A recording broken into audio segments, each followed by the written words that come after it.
Hey y'all, Dennis here, Muddy Water Search and Recovery, and we have another very disturbing case. I'm going to do the case layout. This is for Crystal Kipper.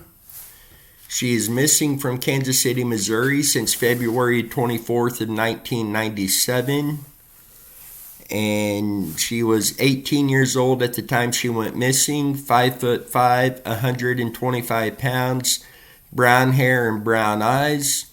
She was wearing a dark olive green turtleneck, Lucky You jeans, a denim coat, a diamond cluster ring, and a gold band. She had driven to St. Joseph, Missouri, to pick up a friend to go ice skating. The low field warning light in her red 1989 Ford Probe LX activated as she was taking her friend back home to St. Joseph, Missouri at approximately 1 a.m. She refused to stop and get gas, saying her car gets good gas mileage. She had a history of running out of gas and having to call AAA Auto Club to come out and take care of that. And she dropped off her friend in St. Joseph, Missouri at approximately 2 a.m., and promised to call by 3 a.m. when she got back home in Kansas City, Missouri. Her friend fell asleep waiting on the call. Her car apparently ran out of gas shortly after 2:30 a.m. as she drove down Interstate 29 north of KCI Airport, Kansas City International Airport. A truck driver observed a dark-haired Caucasian female flagging down traffic with a concerned look on her face by the southbound shoulder of the highway around 2:34 a.m. The truck driver saw another vehicle backing up the exit ramp towards Crystal's vehicle as he passed by. She was never seen again.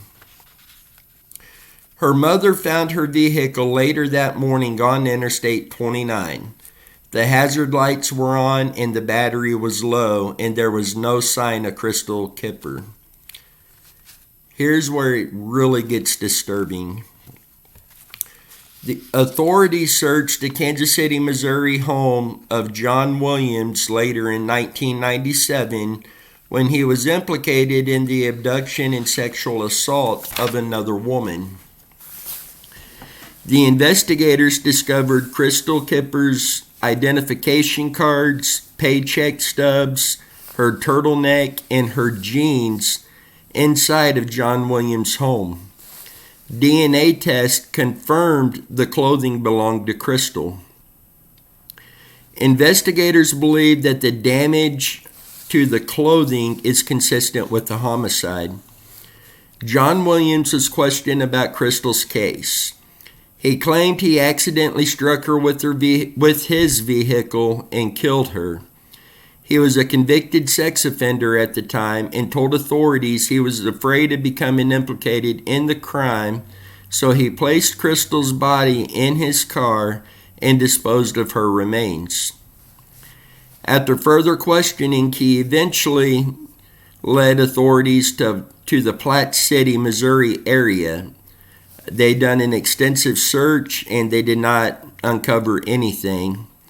Through witnesses, etc., it does place Crystal being in the woods around the Platte City area. Authorities learned that John Williams had his car's windshield repaired the day after Crystal vanished. They believe the damage was caused by somebody kicking the window from inside the vehicle. John Williams was charged with the rape and abduction of the other woman, and they were getting ready to charge him with Crystal Kipper's homicide, and he committed suicide in his cell in April of 1999. And to this day, Crystal has not been found.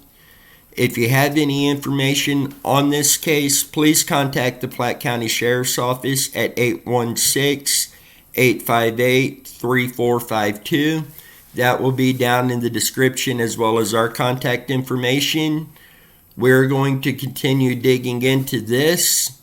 Platte City's not 20 minutes from where we live here, so we're going to narrow down some locations of interest, which I already have a couple locations of interest coming to mind on this, and we will be going out and doing some searches for crystal, and we will bring you along on those searches.